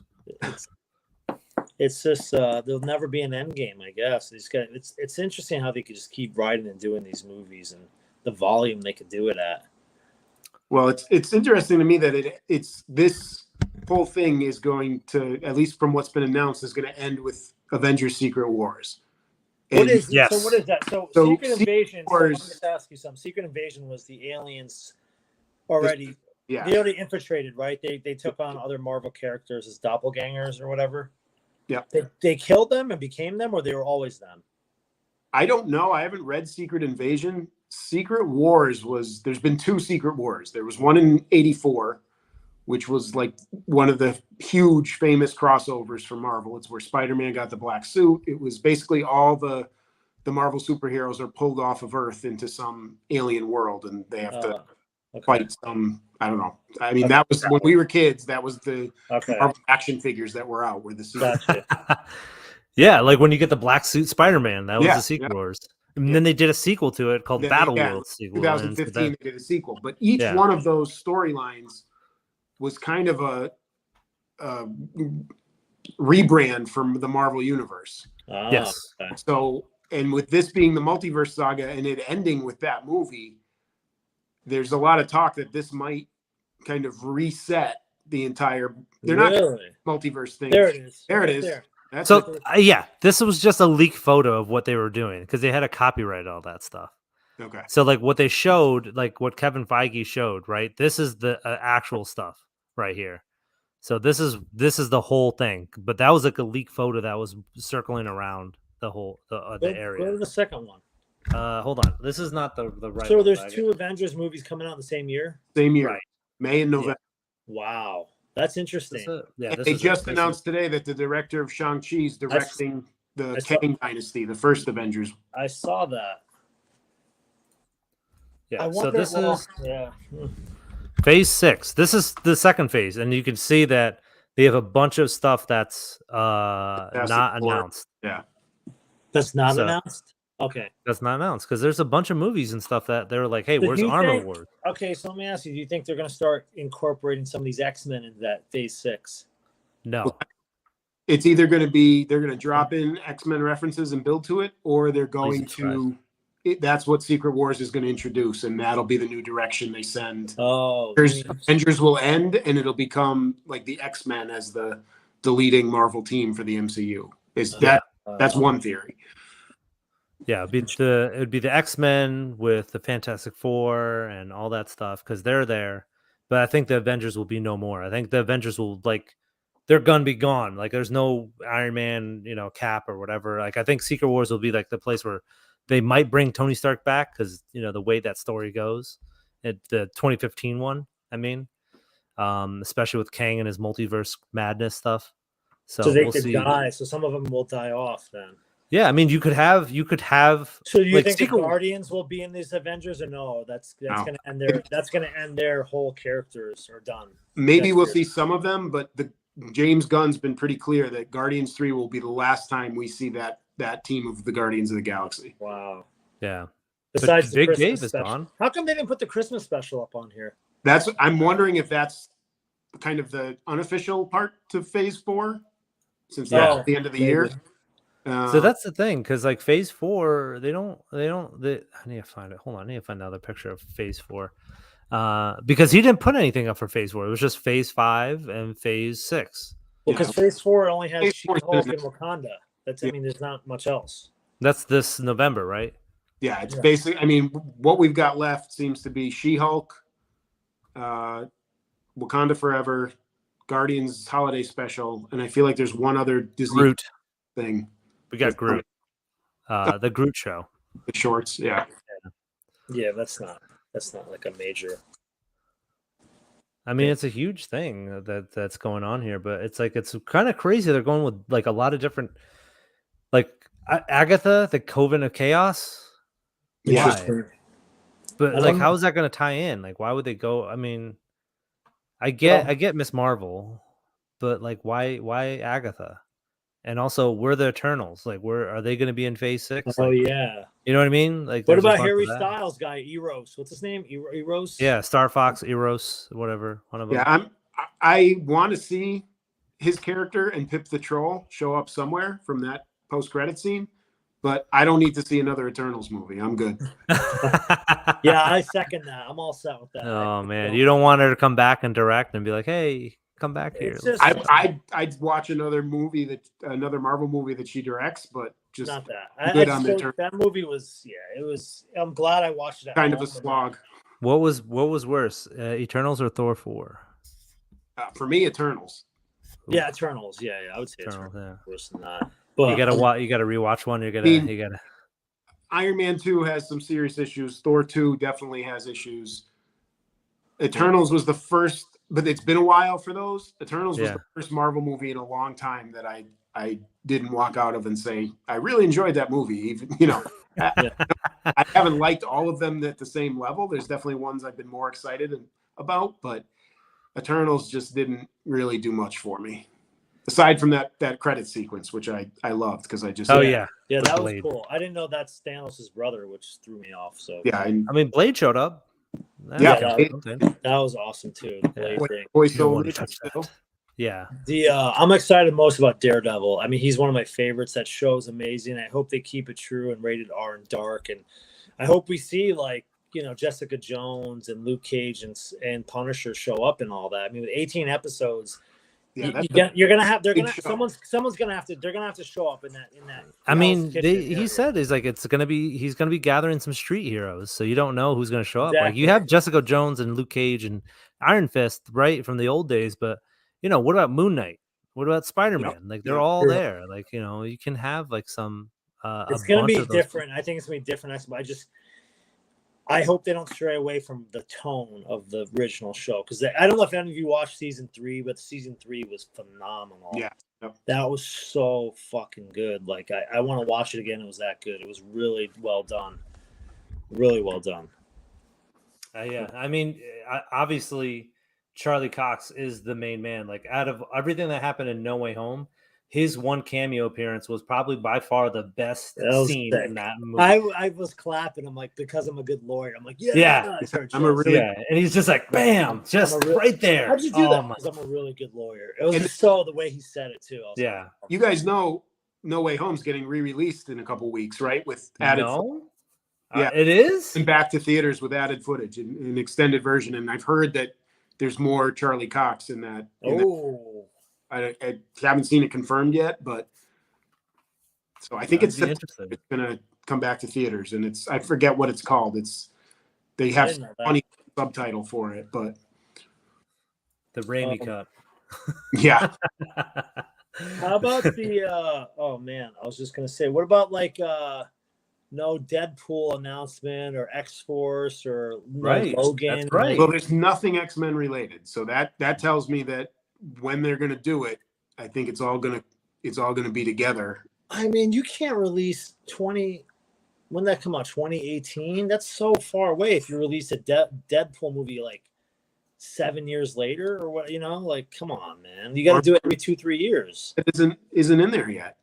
Huh? Maybe it's one of these that isn't labeled yet. That's what I'm saying. Like Phase 6 could be Deadpool somewhere out in there. And he said they would keep it true to its form. They did say that. Because this seems pretty stacked. Like I don't think they're adding anything to Phase 5. Like there's like every season is covered. Like you got the early year, like this the February that's covered with Quantumanium, the spring time with like 2 shows, 1 movie. Then the summer kicks off with a show and a movie. Then you got the fall here with a movie, the show. And then it goes into the next year, right? Yeah. You got Agatha, Daredevil, Captain America, that kicks up the spring, and then Thunderbolts. Whoever knows what that's going to be about. Like we don't know what iteration of Thunderbolts we even get from that, right? And especially William Hurt gone, it's going to be a different storyline there because it's supposed to be Ross that starts the Thunderbolts. So yeah, I mean they could just like, hey, he's a Red Hulk now or whatever. Yeah. And like just have him that he's like, I'm Ross, and just have some weird voiceover for him. But what the one thing we don't even have yet that it's been teasing out for a lot of. Hold on, let me get Verl back in here. Or it's Ross. It could be. Oh yeah, it could be a different Ross from. Could be Sam Elliott from the Ang Lee movie. Yeah. So he's still kicking around. The other thing that's been teased out in all the Marvel shows is a Young Avengers. They have to show up at some point, but I don't think it'd be not Phase 5, but maybe Phase 6. That could be a show. That could be a movie. I'm not sure. Like, how would you feel? Young Avengers. And Thunderbolts might do that. That might be where what is okay? I was going to ask, what is Thunderbolts? I think are already part of Thunderbolts. What is Thunderbolts, and who are they? Did you want to take it?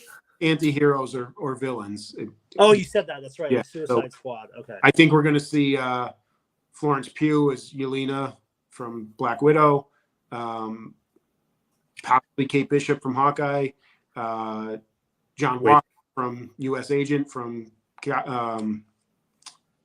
Winter Soldier. Yep. I think whatever that Julia Louis-Dreyfus character. She's going to lead them. Maybe. I think that's going to be the Thunderbolts, but. Get out of here, cat. It's another guest. Another guest wants to be a part of this. I think Abomination might show up depending on where he ends up in. Well, he's in She-Hulk, so yeah. Oh yeah, I was gonna say we just saw him in She-Hulk. Yeah, and Wong apparently. I don't know about that show. I'm just like I said, my first reaction was like, is this Shrek 4? I'm like, what's this? Like the CGI was so bad. I'm like, what the hell is this? You're want- saying you saying you wouldn't swipe right on her Tinder profile? Be like, hey, you know No, what? I Let don't me know try about this. that. Well, I mean, like it's hard to go to Had another enough lawyer swipes- show had after enough Better Call swipes that Saul. are failures. Enough Enough stories for days. Maybe She-Hulk's the answer. Who the hell knows? Yeah. Good God, dude. What else? All right, so we covered a lot of Marvel. What else was big that came out? Well, the other big thing that came out. Hold on, let me see. No Let me Star show you. Wars. No, not much for DC. It was quiet. DC. Well, DC had two things that they showed. There Yeah, was another. We know about that, but we've Yeah. Black Adam and.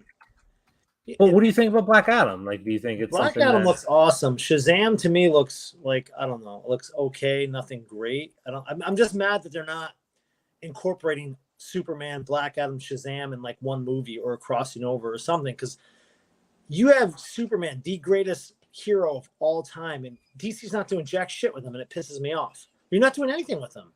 One movie, basically one movie.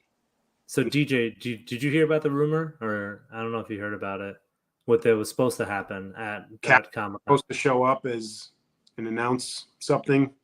Yeah, I did hear it. What is all that? right. So this is basically what happened. It was like a huge rumor. They're like, hey, if The Rock was promoting on Jimmy Kimmel or whatever, he's like, we have something that's really crazy that people are gonna really love. And the teaser was that Henry Cavill was gonna take a plane from Europe, where he's filming Witcher, to make an announcement, but he got COVID, so they had to nix all of that. Oh, damn! Yeah, Really? yeah. So there's Okay. there's interviews with The Rock, and he's like, oh, what do you think about Henry Cavill as Superman or whatever? And he's like, Rock is like, he's on it at every point, right? But when he's asked that question, he's like, he's frozen in time, and he's trying to think of like a political way of not answering anything about Henry Cavill or anything about Superman to try to build that up. Well, and there was all those rumors last year that he was going to save the DCEU because that was part of his contract. He came on as Black Adam in order to fight Superman. He wanted. You're right. He did say that. I do remember that a couple years ago. Was it last year? Maybe last year, but I do remember him saying something like that. Like, I'm here to save DCEU. You're right. He did say that. The trailer, like the first time, I mean, I love The Rock. He's the man. Idolize him, blah, blah, blah. But this looks really good. Like, it fits his role. You see him getting emotional. The trailer looks good. I'm really pumped for this movie. Yeah, I love The Rock, and I'm really excited about Pierce Brosnan as Dr. Fate. And I'm blanking on the actor's name, but the actor from The Invisible Man that's playing Hawkman. Hawkman, yeah. I love this scene where he just grabs it right here and just freaking bam. I think it's tosses him. Like super action, super violent, and also like he's Black Adam's gonna break all the rules of superheroes, you know what I mean? Of saving, not saving, he's just gonna do what he feels is necessary. And I like that. I like something different, like an antagonistic type of anti-hero. I love the anti-hero, the villain. Yeah. Yeah. And it's Shazam. I really enjoyed. I think Shazam's one of the best movies in the recent DC movies. This trailer, I don't know. I don't really want to see a whole team of Shazams. Like, yeah, I think that's where it's going. I feel like they understand that. They're like, because like the whole thing opens up. It's like, where the hell am I? Like, what am I? Like, there's already a team of people that can do what I can do, a whole Shazam and other superheroes. So it's like an identity crisis of like the growing pains of being a hero. Is like, do I even need to be a hero? Like a Spider-Man 2 kind of script. It's funny. He was great as Shazam. Yeah. I don't know who the villains are. So I mean, he's new to me too, this Shazam character, but I thought the first one was hilarious. So I liked it. I liked it. Yeah. I liked it until like the third act. What to make of it. We don't know what to make of it. Yeah, I'll watch it, obviously. And then when does this come out? This year or next year? This comes out Christmas time, okay. I believe. It's gonna go up against Avatar. Great. Yeah. Did you guys see the reference? What? I can't. I'm on the phone, so I can't. So right here is the Annabelle doll. So shit. Yeah, he put it right there. Well, is it why that? Why is there? So he did he did the second Annabelle, like Come Home, like the prequel sequel kind of movie. Good. That was that's because that's what put him on the map, and then he got that. She's in the first Shazam somewhere too. Cool. Yeah. So it was like a cool little. Yeah, that was it from DC. It was quiet other than that. I mean, I don't know. I guess I don't know. Well, nothing Aquaman. I think because of the Amber Heard thing, they kept it quiet. Yeah, Flash. For Miller. Huh? There's not a whole lot. And I thought Jim Lee came out and said that basically the DCEU is dead. He said the Zack Snyder verse is dead. Yeah, but He's like, there's no more. why are you showing a preview that shows Aquaman, Batman, and the Flash from that universe? Like, you got to decide what you're doing here. It's very weird because I forgot about Flash or Flashpoint. Man, that really makes me sad, man. That I was so excited for that movie. So excited. Yeah. I just want to see Keaton back as Batman. That's what I want to see. That's you nailed it. That and see him in Batgirl. Like I'm really pumped for that part of it. You know, that's you just nailed it. Like, what happened to Batgirl? They have it filmed. They have it canned. They have that. They have Blue Beetle. Yep. So, well, because I think Flashpoint's supposed to launch. Like, you know, Keaton's going to be kind of the Nick Fury for these movies where he. Over. Yeah. If they can't introduce him because they don't know what they're going to do with releasing Flash, they can't really jump the gun and say, "Oh, okay, Batgirl's coming out on this date," because they don't know when the hell they're going to be able to introduce this at this point. No. Hey, Riley, thanks, man. Thanks for coming out and showing your support. If you guys haven't, please like and subscribe here. We're going to be doing more of this stuff out here. DJ, he's the Real Conversation. That's where you can follow him. My brother, you don't give a shit about him. Don't follow him.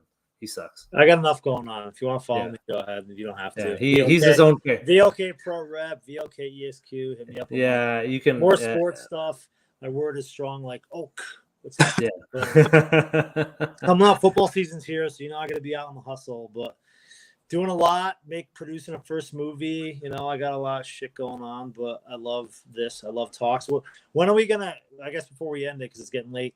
When are we going to see another Real Conversation, or are we going to get you guest spots on this show now? Yeah, we'll say guest spots on this show for. All right, for now. You're more than welcome, man. You're more than welcome to be a panelist here. We got room. We gotta get you to see. No, all right? Next, we got summer movies ending. Mine on the list are I want to see Bullet Train. I think that's the next movie. We do have Bullet Train, but we also got one that's coming out that's only on streaming only, and that's Prey. And I feel like we all got to watch it. We definitely got to do a watch along. We should do, because I've heard great things about that already. People are really praising the way it's made, and he said it's almost as, I mean, that's impossible to be as good as the original, close to. I'm like, come on, let's relax. In 1989, that's another species of film in itself. But I guess the action-wise, story-wise, he brought it back to its core. No, Predator should be so. I'm pumped for Prey. There's another movie too in August, and I can't remember what it is.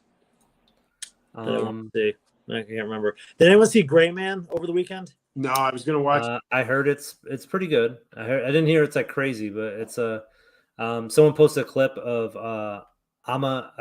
what's her name? Ana de Reyes or Ana Reyes? Yeah. She's great. Yeah, it's just like basically. Like, it's like 13 seconds of her just getting flipped and kicked around. Like, apparently they beat the crap out of her in the movie. I thought it was kind of funny. It's just, they're just like... Well, they just announced a sequel and a spinoff today, so... They did? Netflix is going all in on it, so... Wow. Didn't see that. What about Knives Out 2 and 3? This year, next year? Knives Out 2 is the end of this... Yeah, this year. Oh, come in. Say hello to everybody. Just see you right here. Just pull in. Just to bend down. Yeah, hello. Just bend down. You got to bend down. See, this is you in the screen. See, this is the camera. Yeah, just look in there. You can say hi to everybody. Hello, guys. Yeah. Oh my God, it's my son there too. There, who other is there? Two of them. Two of the three. That's DJ. Two of the three. DJ. Yeah. How are you, DJ? Good. How are you? He says good. Good. How are you? Nice seeing you all. Thank you. All right. Bye, Dad. Bye. Nice seeing you all. Thank you. Bye. Not gonna get a better cameo than that. No, that's kind of how my phone calls go. Hey, Dad, I got a click. Hangs up on me every time. Every time. Maybe we'll do a review with Dad one of these days. Yeah, we got to do some oldies. I was really excited. I was really quick, but DJ going into Kevin Costner films. Well, I would rather with Prey coming up. I really want to rewatch the old Predator movies, like the one with Andrew Brody. We should watch them all, and then compare it to that one. Like we have Alien versus Predator. Like we have a huge catalog. Yeah. Is this the 5th Predator movie? Predator by himself. This is Predator 2. We have 1, 2. This is Alien. 6. Predators. No, 7th movie. Yeah, if you What count, missing? So we got Predator, Predator 2, Predators, right? And then Yeah. you got The Predator, and then you got Alien vs. Predator, then Requiem. yeah, Requiem. Yeah. Wow. Okay. Yeah. Seventh thing. The seventh movie in that, like, it's not in canon, but in overall. Yeah, I forgot all about that, and somehow I forgot about The Predator, which was actually pretty good. I actually like that. That's Shane Black's The Predator. Shane Black did a great job with that. So that's what I'm saying. We should rewatch these before watching The Prey or whatever. I bet you there'll be some references, so it'll be cool to watch. I mean, it's interesting because the thing is, like, they've aged in a different time. Like, we're in a different age of cinema and jokes and whatever and all that stuff. So I want to see how it comes together, because Predators is pretty much a whole homage to the first Predator movie. Yeah. Right? Yeah. I wish the Predator. That was so good. Yeah, and that Predator was written by Shane Black, who was in the first one. So it's like his take of being like, I was in the original. How do we evolve this whole thing and make it like a universe? Because you have Gary Busey's kid and all that stuff, which is weird. And Predator 2 is just, I don't know, man. It was like I enjoyed it, actually. I rewatched it recently. I thought it was pretty good. Danny Glover does a hell of a job in that movie. But the Predator's a good guy. Like, he doesn't kill anyone bad. I've always said that movie Predator's a good guy. He's killing drug dealers and bad guys, guys dealing cocaine. I'm like, let him do what he's doing in LA. He's doing a great job. He's like a true-blooded Republican. There we go. You get in the politics. This is how we get canceled, baby. Can't talk about politics here. I heard there was supposed to be some like Demolition Man Predator 2 crossover, because they take place in the same year at the same time. I don't know, but that's like a way back in the day. Yeah, there was something about that. Like a long time ago. Like, you'd see Stallone as the cop. Demolition sequel? Huh? I thought there was talk recently of a Demolition Man sequel. There was years ago. He's trying to bang out anything that was a banger back in the day. He's like, we're doing a Good Samaritan. Come on, let's do it. That So movie's what is so that great. movie? I want that on 4K. Oh, wait, hold on. Let's talk about when's the Heat novel come out? August? August 9th, yep. Did you already pre-order it? No, I haven't yet. I gotta do that. I gotta get that. I'm really excited about that and the 4K, and to see where that goes, and if it turns into a movie that Michael Mann's doing. That will be good. He's already started thinking of casting, so they're gonna be like, hey, he too. Let's make it happen. The Electra Boogaloo. If you haven't seen Tokyo Vice, I highly recommend that show. Michael Mann does a great job. Yeah, I gotta finish that. I'm still on episode 1. Ansel Igor, hell of an actor, man. My God, he crushed it. Ken Watanabe too. It's so good. You guys love it. He got canceled. Did you know that? It did? No, he got canceled. No, the main guy. Ken Watanabe? No, the other guy. Baby Driver. Baby Driver. Why? Yeah. What do you do? Well, they were. Yeah. Sketchy Instagram stuff with I don't want to say they were underage girls, but they might have been. I can't. I between him and Armie Hammer and all the other sketches. Come on, guys. Check the ID. You have a balance. Just have someone with you. Like, you need you need to be their publicist. Instagram. If you saw all the West Side Story promotional stuff, they really kept him. They kind of put him in the back seat of all. I had no idea. Yeah. Damn, I really liked him. It is, yeah, man. So it all came out during West Side Story, and West Side Story had like a huge fallout because they didn't even invite the main actress to the Oscars. Yeah, I remember that. And she was like, "Yeah, I'm just gonna watch it from home." I was like, "What?" I was like, "Yeah, I didn't get invited." So, and they're like, "Oh no, you're gonna be a presenter. We got you." And I was like, yeah. The Oscars are a bunch of fucking idiots. We already know that. Oscars suck. They're fools. I mean, we watch it because we're filmed almost as bad as the Golden Globes. Oh my God, I agree. It's the worst. I agree, 100% agree. But yeah, I didn't know about it, but my boy. Oh damn, I liked Baby Driver. Well, hopefully, I don't know. Yeah, well, maybe we should. We should have a movie with all canceled people with like Armie Hammer. Oh yeah, that we could guy. hire him. Maybe I put him in. Put Kevin Spacey in there. Yeah. The Is Alec Baldwin? What about him? Canceled. Woke. Yeah. We'll call make it some woke movie. Be great. Yeah, and the main cameo we have is Mel Gibson comes out of the shadows.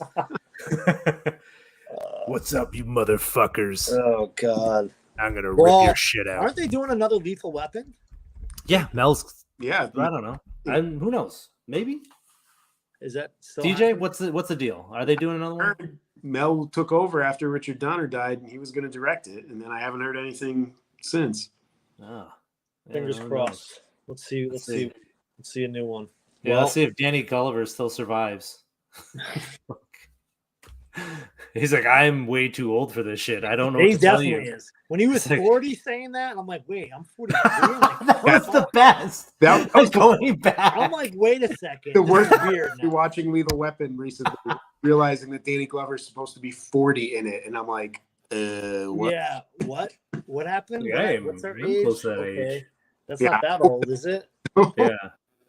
A single income family too. It's like he's the only bread maker in the family. The wife didn't was just stay at home and Yeah. just had 10 billion kids. Must have got paid a lot. Got that boat too, right? Yeah, it was the 80s, man. Everyone got paid. Yeah, everyone got paid. Cops. Yeah. Yeah. All right. Reagan, man. Well, I am gotta. Yeah, we'll end it here. So for all you guys watching, thanks for joining us. Appreciate it. We're gonna be doing this more often. Follow us, DJ, obviously, Real Conversation.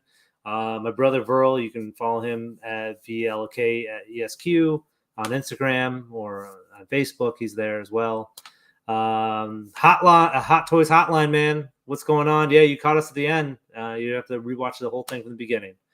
But give us a like and subscribe. Appreciate you jumping in and watching us. DJ, thanks for coming in last second. Yeah. Time. Yeah, Glad to we'll have do you this more again. often. We'll be a little bit more prepared. All right. So thank you guys. Peace Peace. And may the Schwartz be with you. Always. See you at the movies.